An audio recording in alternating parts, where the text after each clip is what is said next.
out here and about to install the door. Well, I have some prep to do.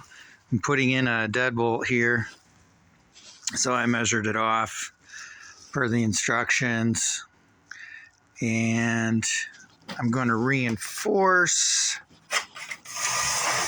the bolt with this piece of metal. It's like an 1/8 inch thick.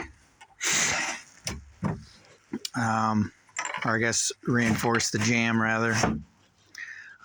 So I have to cut the 2 holes in it for the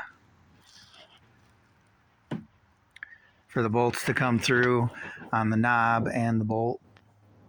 Plus I still need to close this frame up more. I don't have it doubled around, the double header or whatever the sides are called. So I have that to do as well.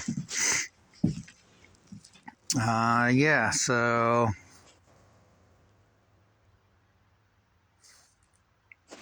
yeah, I think that's about all I can say about it right now. About to drill the pilot hole, or the start of the pilot, to use a hole saw, 2 1/8 inch hole there for the bolt. All right, that's all for now.